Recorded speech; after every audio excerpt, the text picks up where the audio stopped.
અહેમદાબાદ મિત્ર ન્યૂઝમાં આપનું સ્વાગત છે। સુરતના લસકાણા વિસ્તારમાં આમ આદમી પાર્ટીના પ્રવક્તા કાળુ વઘાસિયા સામે દુષ્કર્મ અને ધમકીની ફરિયાદ નોંધાતા રાજકીય આલમમાં ખળભળાટ મચી ગયો છે। પત્નીને છૂટાછેડા આપી તારી સાથે લગ્ન કરીશ તેવી માયાજાળ રચીને પ્રવક્તાએ પરિણીત મહિલાનું શારીરિક શોષણ કર્યું હતું। અંતે લગ્નનો ઇનકાર કરી મહિલાને તુષાર ગેલાણી જેવો કાંડ કરવાની ધમકી આપતા મામલો પોલીસ સ્ટેશન પહોંચ્યો છે।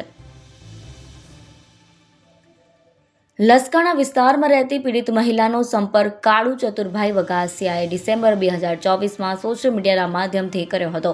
શરૂઆતમાં સામાન્ય હાય હેલોથી શરૂ થયેલી વાતચીત બાદ કાળુએ મહિલા સાથે નિકટતા કેળવી હતી।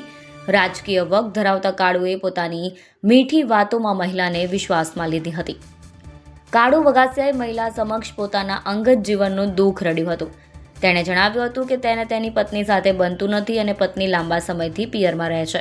હું ટૂંક સમયમાં પત્નીને છૂટાછેડા આપી દઈશ અને તારી સાથે લગ્ન કરી તને પત્ની તરીકે સ્વીકારીશ તેવી લાલચ આપી મહિલાને પ્રેમજાળમાં ફસાવી હતી।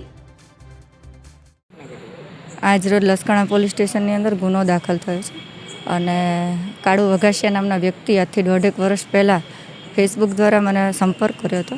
સંપર્ક કર્યા પછી વારંવાર મારી સાથે લગ્નની લાલચ આપી અને શરીર સંબંધ બાંધ્યા છે અને જ્યારે પણ આપણે લગ્નની વાત કરી ત્યારે હરેક વખત એવું કીધું છે કે હું રાજકીય છું, તારાથી કંઈ જ નહીં થાય।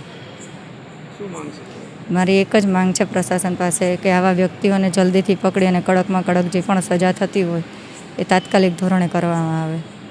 અહેમદાબાદ મિત્ર ન્યૂઝની યુટ્યુબ ચેનલને સબસ્ક્રાઇબ કરો અને બેલ આઇકોન જરૂરથી દબાવો જેથી દરેક મહત્ત્વના વિડીયોની નોટિફિકેશન તમને મળતી રહે।